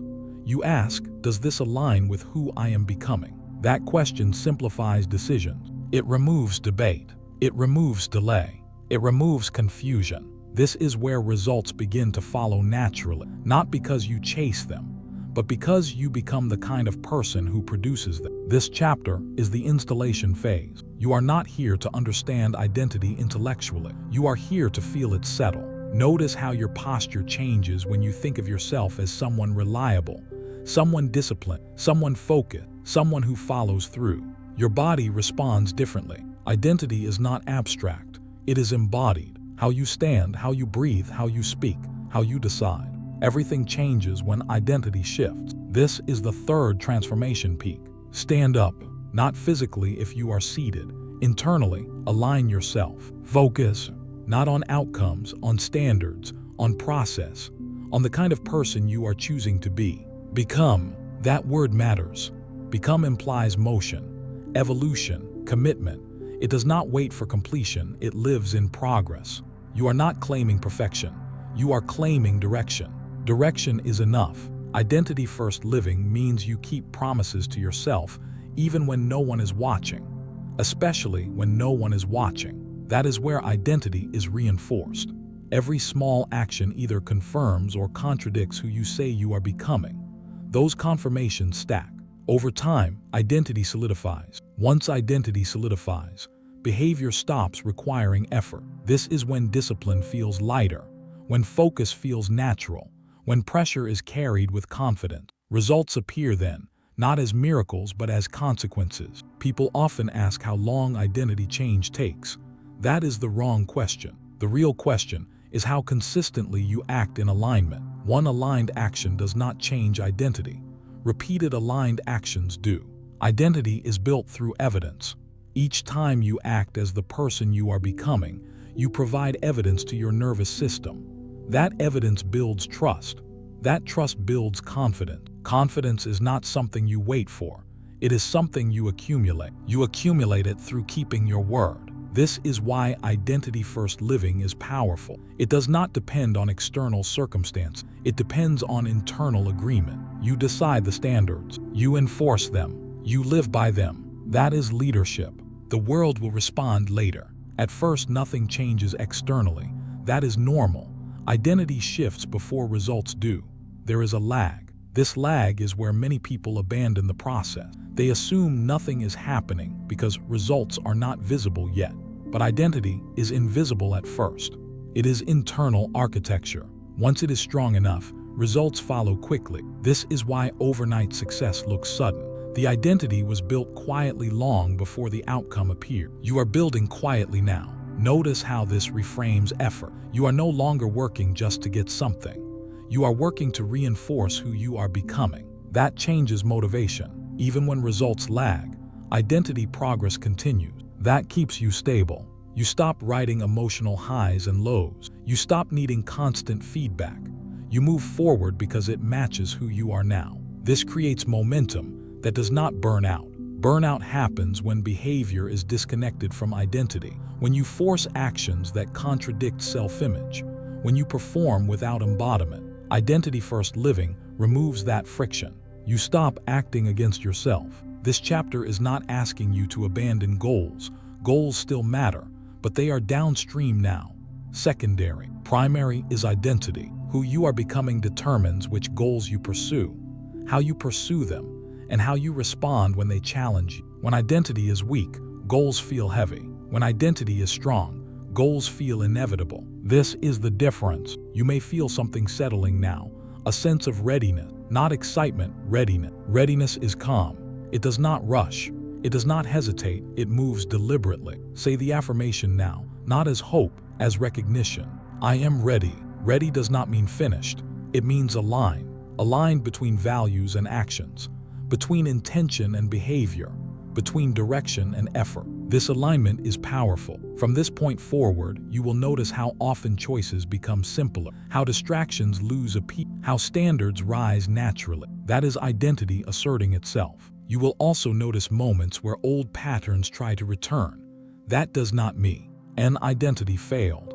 It means it is being tested. Each test is an opportunity to reinforce who you are becoming. You do not need to win every moment. You need to choose alignment more often than not. That ratio compounds. Identity change is not fragile. It becomes resilient through repetition. This chapter marks a turning point. You are no longer chasing outcomes to feel worthy. You are embodying worth through consistency. The world will adjust to you. Results will follow, but they will no longer define you. You will define them. Stand up, focus, become. This is not a temporary state. It is a new operating system. And once identity is installed, something important happens. The pressure you carried before no longer feels heavy, because now you know exactly who is carrying it. Chapter 10, finish what you start. There is a quiet line that separates most people from leaders. It is not intelligence. It is not opportunity. It is not confidence. It is completion. Completion is a leadership trait. Many people begin, very few finish. And the difference between those two groups determines everything that follows. Starting feels good. It carries energy, excitement, possibility. You feel alive at the beginning. You feel hopeful. You feel capable. That is why starting is common. It gives an immediate emotional return. Finishing is different. Finishing requires you to stay when the feeling fades, when the excitement is gone, when the work becomes repetitive, when no one is watching when progress feels slow and unremarkable. This is where identity is revealed. Starters chase beginnings. Finishers commit to ending. A starter lives for the rush of initiation. New ideas, new plans, new directions. Each beginning feels like proof of potential, but without completion, potential remains theoretical. Finishers live differently. They respect beginnings, but they do not worship them. They understand that the real work happens after the novelty disappears. Completion is not about perfection. It is about integrity. When you finish what you start, you prove something to yourself that no motivation can replace. You prove that your word matters, that your commitment is not conditional, that your identity is stable across time, not dependent on mood. This proof accumulates. Each completion strengthens trust in yourself. Each unfinished effort weakens it. This is not about guilt. It is about clarity. Look back at your life. Notice how unfinished things linger, not loudly, quietly. They sit in the background of your mind, projects half done, decisions half made, standards half kept. They create mental noise. You may not think about them often, but they affect how you see yourself. They whisper stories about inconsistency, about follow-through, about limits. Finishers silence that noise. Completion cleans the internal environment. It removes open loops. It restores focus. It creates space for new growth without dragging old weight forward. This chapter is about adopting completion as a standard, not an occasional achievement. A standard means you finish because that is who you are, not because the task is exciting or convenient. This is where long-term vision becomes essential. Without long-term vision, finishing feels unnecessary. You prioritize how things feel now over where they lead. You stop when discomfort outweighs excitement. You move on before depth is reached. Long-term vision changes that calculation. When you see beyond the present moment, endurance makes sense. Temporary discomfort becomes acceptable when it serves a future you respect. Finishers do not ask, "How do I feel today?" They ask, "Who do I want to be remembered as by myself?" That question carries weight. You cannot build a meaningful life through fragments, through partial efforts, through abandoned paths. A life is built through continuity, through staying long enough for results to compound. Completion creates compounding. One finished task leads to confidence. Confidence leads to larger commitments. Larger commitments demand higher standards. Higher standards reinforce identity. This is how leadership forms quietly. Leaders are not defined by charisma. They are defined by reliability. People trust those who finish. They follow those who complete. Even when no one is watching, finishers finish. That is calm dominance. Calm dominance does not rush. It does not announce itself. It does not need validation. It moves steadily toward closure. There is a difference between being busy and being effective. Busy people start many things. Effective people complete essential things. Effectiveness is selective. Finishing requires discernment. You cannot finish everything. You must choose what deserves completion. But once chosen, you do not abandon it lightly. This is where endurance identity solidifies. Endurance identity is not about suffering endlessly. It is about honoring commitments through changing emotional states. It is about staying aligned when motivation fluctuates. Most people rely on motivation to finish. That is unreliable. Motivation fades, mood changes, energy dips. Finishers rely on identity. They finish because it matches who they are. That identity is being installed in you now. Notice how different it feels to approach tasks with the intention to complete, not just attempt. The posture changes. The focus sharpens. Distractions lose appeal. Completion demands presence. When you commit to finishing, you simplify decision. You stop asking whether to continue. You start asking how to continue effectively. That shift saves enormous energy. Quitting midway always feels easier in the moment. It promises relief. It promises freedom. But it trades short-term ease for long-term doubt. Doubt lingers longer than discomfort ever would. Finishers understand this trade. They are willing to carry temporary weight to avoid permanent regret. This does not mean forcing yourself through meaningless work. It means choosing carefully, then honoring the choice. Finishing is not stubbornness. It is respect for direction. When you finish something, you close a chapter.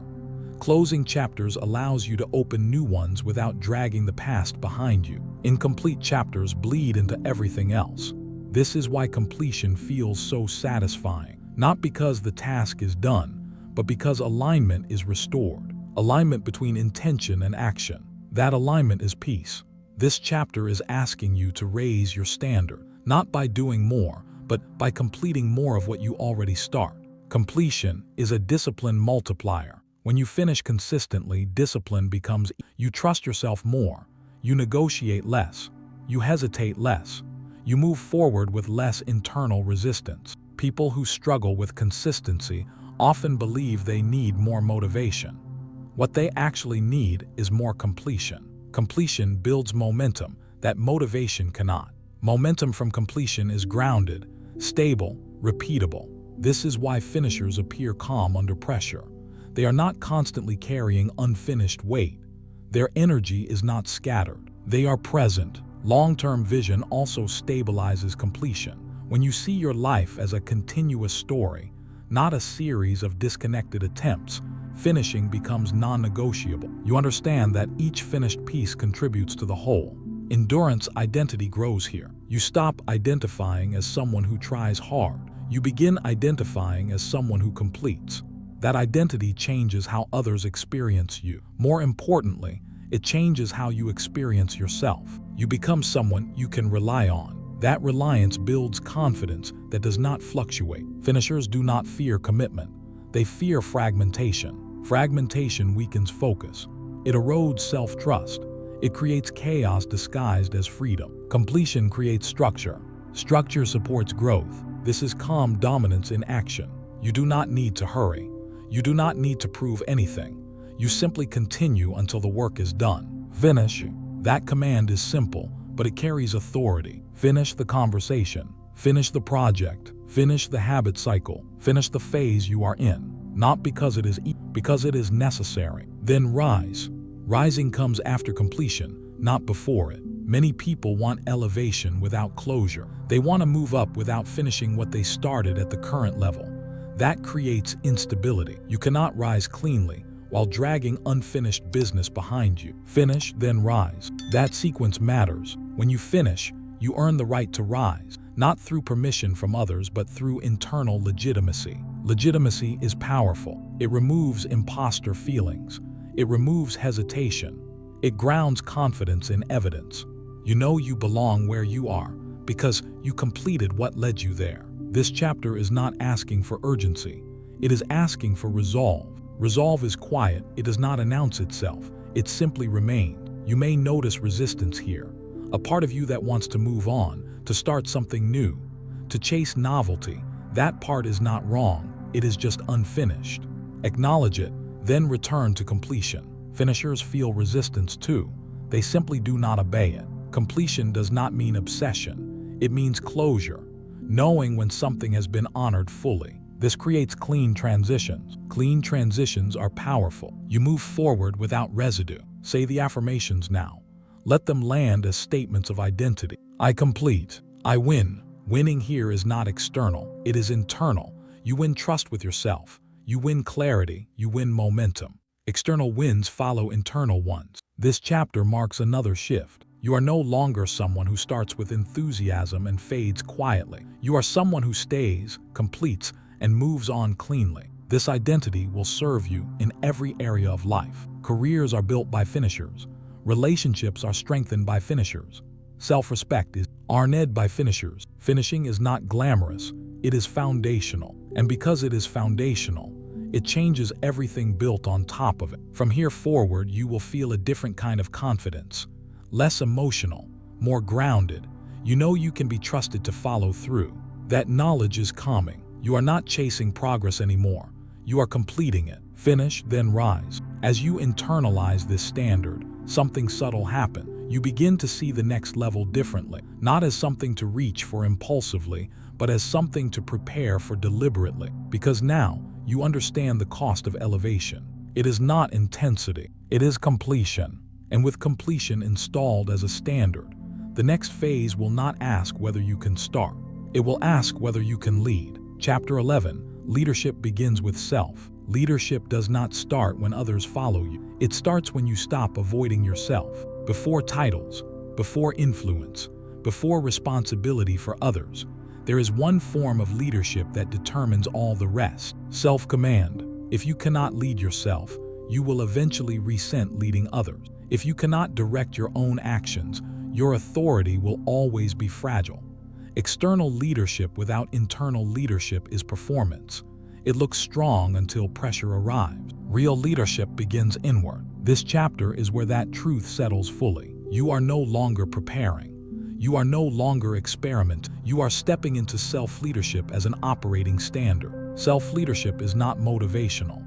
It is structural. It is the ability to decide clearly and act consistently without negotiating with every emotion that passes. Most people confuse leadership with personality, confidence, charisma, assertiveness. Those are expressions, not foundations.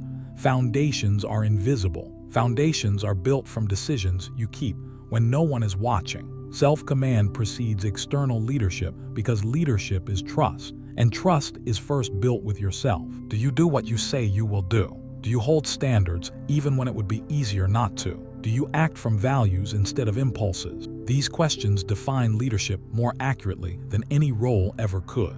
Self-leadership is the moment your life stops being reactive. Reaction is letting circumstances decide for you. Mood decides, pressure decides, discomfort decides.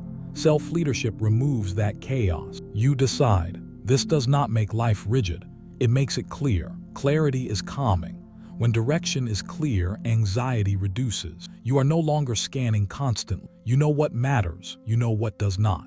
This is where decisions become clean. Clean decisions are made once, then enforced consistently. They do not require constant reevaluation. They are not revisited daily. They are honored. Indecision is exhausting. Self-leadership eliminates it. Most fatigue is not physical. It is cognitive. The constant weighing of options, the endless reconsideration, the mental noise of unfinished choices. Leaders reduce noise. They do not eliminate complexity. They simplify response. Self-leadership means you do not wait for clarity to act. You create clarity by acting in alignment. Waiting to feel certain keeps you stuck. Certainty follows decision, not the other way around. This is where many hesitate. They want guarantees. They want assurance. They want to know they are right before they move. Leadership accepts uncertainty and moves anyway, not recklessly, intentionally. You choose a direction based on values. Then you commit long enough for results to emerge. This is direction. Direction matters more than speed. Without direction, speed creates chaos. With direction, even slow movement compound. You are learning to direct yourself now. This is not about controlling every detail. It is about controlling response.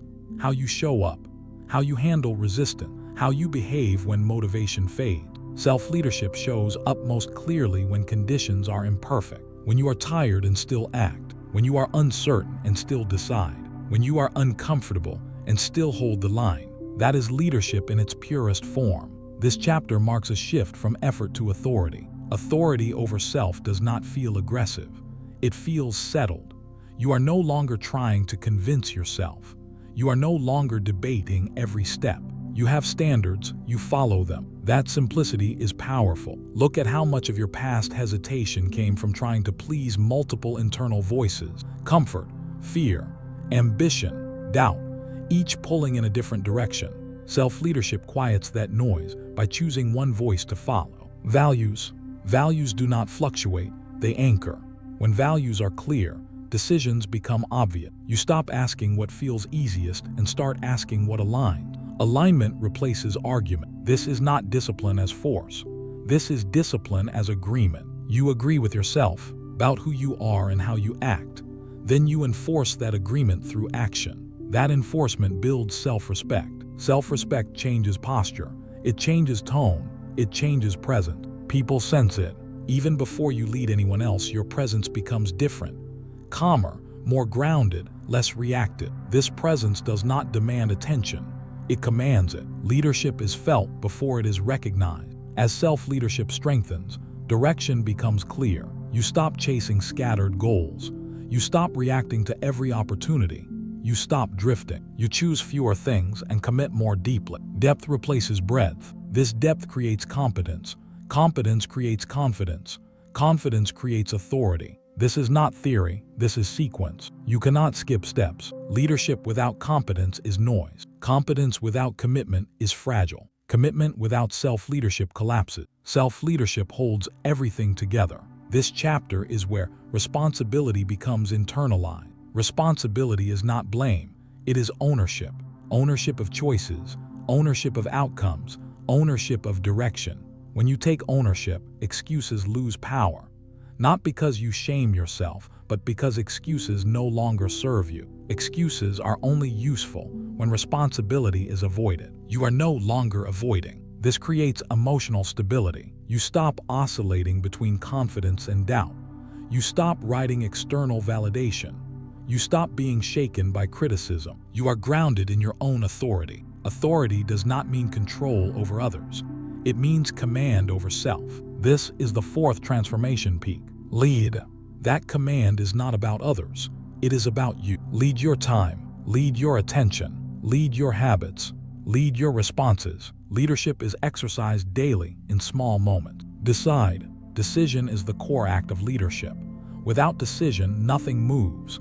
Decision cuts through ambiguity. You do not need perfect information. You need sufficient alignment. Make the decision. Then stand by it long enough to learn from it. Indecision teaches nothing. Move. Movement turns intention into reality. It converts identity into evidence. Movement does not require speed. It requires direction. Lead, decide, move. Feel how these commands align internally. They are not aggressive. They are grounding. This is what it feels like to step into self-leadership fully. You may notice fear surface here. Fear of responsibility, fear of making the wrong choice, fear of carrying the consequences. That fear is not weakness. It is awareness of weight. Leadership carries weight. Avoiding leadership avoids weight, but it also avoids growth. You are choosing weight now, not recklessly, responsibly. This responsibility sharpens you. You become more thoughtful, more intentional, less impulsive. You no longer outsource decisions to circumstances. You choose. This does not make life easier. It makes it clearer. Clarity reduces anxiety more effectively than comfort ever could. As self-leadership consolidates, your internal dialogue changes. You stop asking for permission. You stop seeking reassurance. You stop waiting to be told what to do. You consult yourself. That consultation is calm, honest, direct. You do not argue, you decide. This is where leadership becomes natural. Natural leadership is quiet. It does not posture. It does not dominate. It does not need to prove itself. It simply acts consistently. Consistency builds trust. Others trust those who trust themselves. Self-trust is built here. Every time you lead yourself through discomfort, trust increases. Every time you keep your word under pressure, trust solidifies. This trust becomes the foundation for external leadership later. You cannot fake it. People follow those who are internally coherent, who do not contradict themselves, who do not collapse under stress. Self-leadership creates coherence. Coherence creates authority. Authority attracts responsibility. Responsibility expands influence. This is the progression. You are in the early stages of this progression now, but the foundation is being laid firmly. You may feel quieter than before, less reactive, less dramatic. That is a sign of consolidation. You are not losing intensity. You are gaining control. Control allows intensity to be applied precisely. This precision will matter later. For now, remain focused on self-command. Do not rush to lead others. Do not seek recognition. Do not perform leadership. Live it internally. Leadership is proven in solitude long before it is visible in public. The decisions you make when no one is watching matter more than those you make when everyone is. This chapter is asking you to respect that. Respect the unseen work. As self-leadership stabilizes, you will notice something else. You feel less pulled by urgency, less tempted by distraction, less shaken by comparison. Your internal compass is set. You know where you are going. This knowledge is calming. Calm does not mean passive, it means centered. From this center, action becomes efficient. You stop wasting energy on doubt. You stop replaying decisions endlessly. You stop explaining yourself. You simply move. Say the affirmation now slowly, with conviction. I lead myself. That statement is not about ego. It is about responsibility. You are claiming authorship of your life. Authorship is power. No one else will write this story for you. From this point forward, you will feel a difference in how you approach challenges. You will not ask who should handle this. You will ask what is required. You will not ask who will save you. You will ask how you will respond. This shift is permanent once installed. Self-leadership does not fade. It strengthens with use. You will still experience doubt. You will still feel pressure. You will still face uncertainty, but you will no longer be controlled by them. You will lead through them. This is maturity. Maturity is not age. It is self-command. This chapter completes a critical phase of your transformation. You are no longer building habits alone. You are building authority. Authority over self. That authority will soon be tested in new ways. Because the next phase will not ask whether you can lead yourself. It will ask whether you can remain stable when everything accelerates. Chapter 12. You are now dangerous in control. There is a moment when seeking ends, not because you have learned everything, not because the path is finished, but because you no longer need direction from the outside. You are it. This is that moment. Up to now you have been building, quietly, deliberately. You dismantled illusions, you endured pressure, you installed identity, you learned to finish, you learned to lead yourself. All of that work had one purpose: control, not control over others, not control over circumstances, control over self. A disciplined mind is unstoppable. That statement is not symbolic, it is practical, it is observable, it is lived. Undisciplined minds chase clarity, disciplined minds create it. Undisciplined minds react to pressure. Undisciplined minds seek motivation. Disciplined minds move without it. This is the difference. You are no longer searching for structure. You are structured. You are no longer waiting for confidence. You are composed. You are no longer hoping things will align.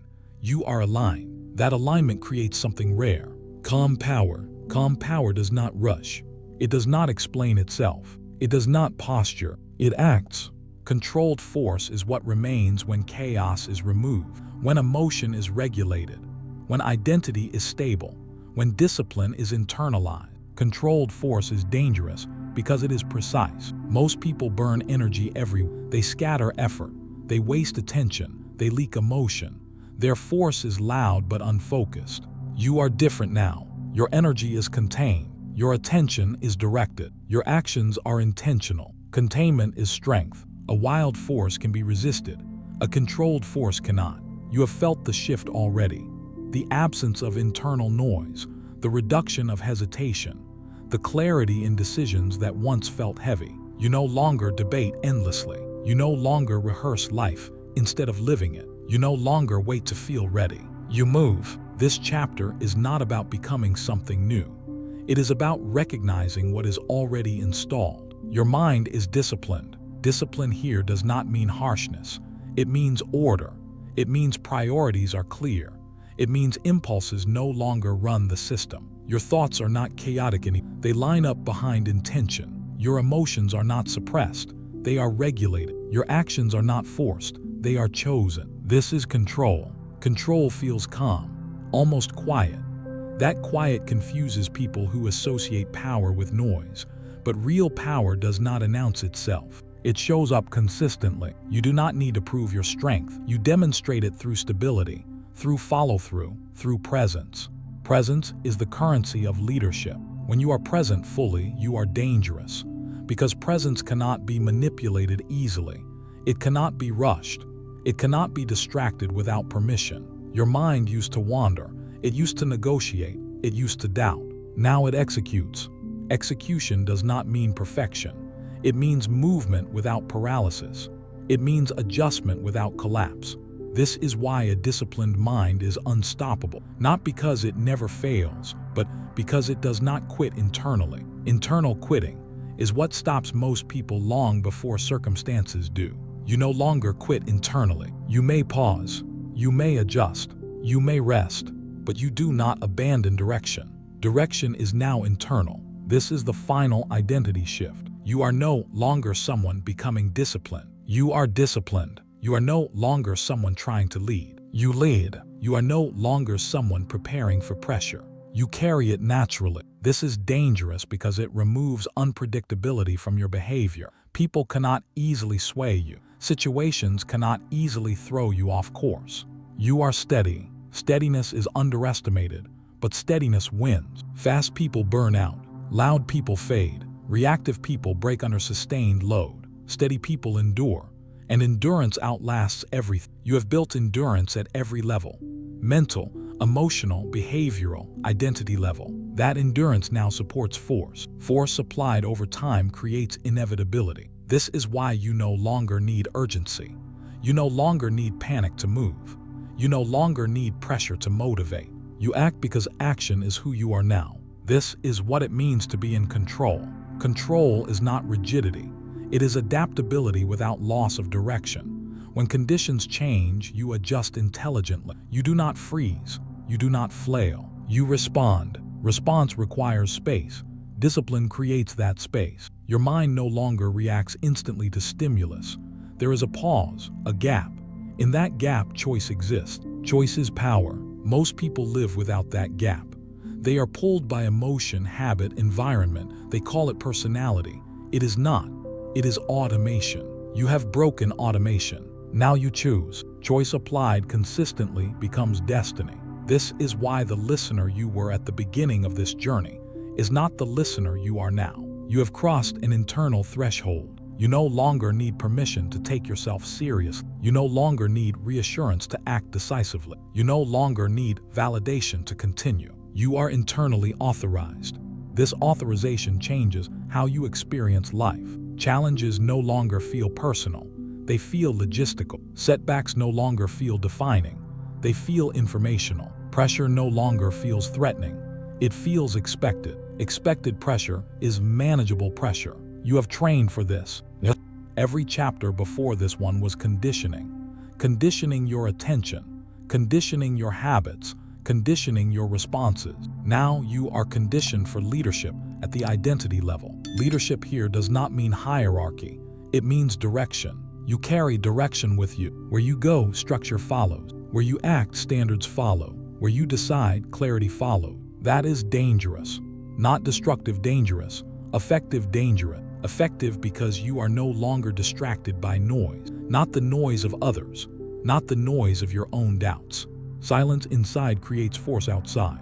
This is controlled force. You are capable of intensity now because you can turn it on and off. You are capable of rest because it is intentional, not escapist. You are no longer driven by impulse. You are driven by values.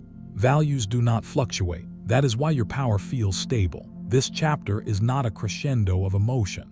It is a culmination of certainty. Certainty is quiet. Certainty does not need to shout. Certainty stands. Stand up. That command is not metaphorical. It is internal alignment. You stand in who you are now.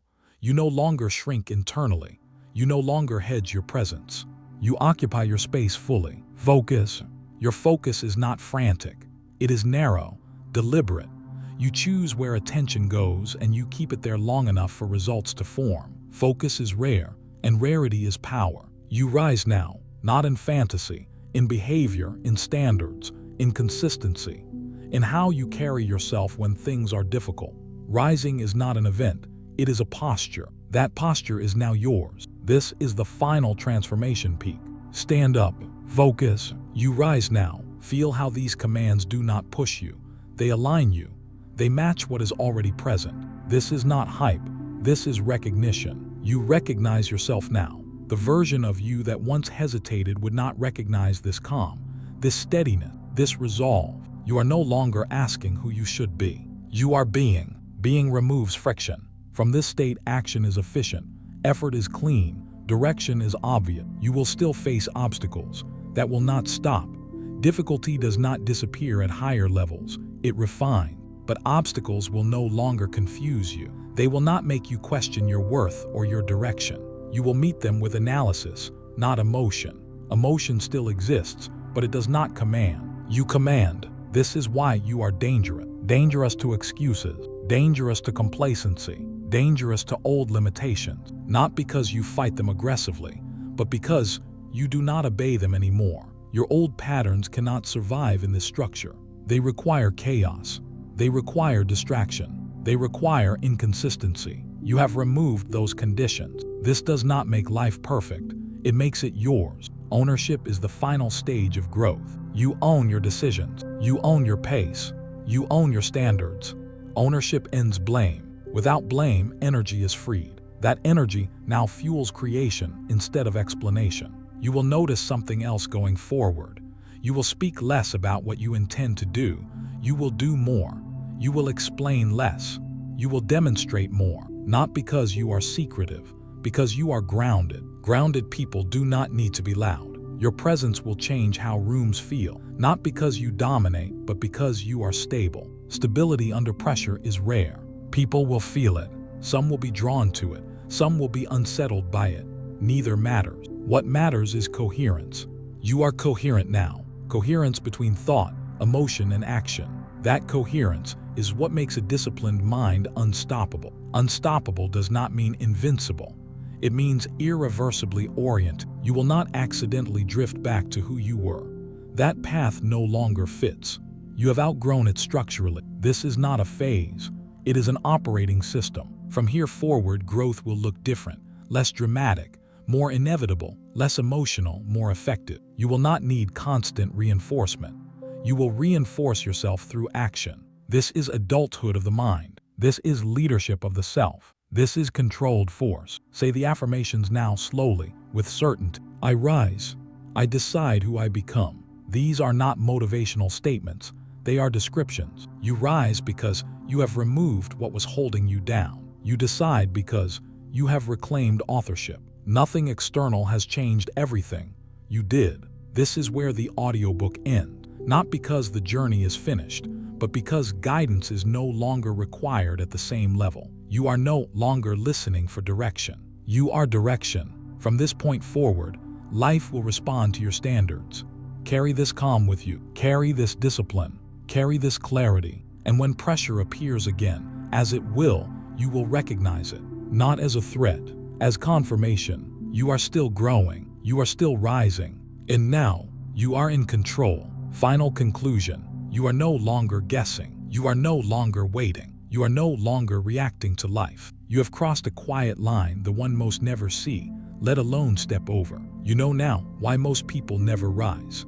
And more importantly, you know why you will. You chose discipline over comfort, identity over excuses, direction over noise. This is not a temporary surge. This is permanent alignment. From this moment forward, you move differently. You speak less. You act more. You trust yourself. When pressure comes, you do not break. You recognize it as confirmation. When fear appears, you do not run. You lead through it. Remember this feeling, not the emotion, the certainty. Certainty does not shout. It stands. It moves. It finishes. You no longer need permission. You no longer need reassurance. You no longer need to explain yourself. Your standards are internal now. Your direction is chosen. Your pace is deliberate. You will still face resistance. You will still carry weight, but you will not question who you are. You have become the kind of person who continues, who finishes, who leads self first. This is not confidence borrowed from outcomes. This is confidence built from alignment. Alignment between values and action. Alignment between decision and movement. Alignment between who you are and how you live. Say it quietly but mean it. I am ready. I rise. I decide who I become. And now go forward without noise. Go forward without delay. Go forward without apology. Your life is no longer waiting to begin. It has already started. Walk forward with calm certainty, carrying discipline, patience, clarity, and resolve, allowing each step to confirm identity, deepen trust, sharpen leadership, and reinforce the truth that alignment creates momentum without noise through consistent, deliberate action. Go. You made it to the end. That already says something about you. Most people stop early. You stayed.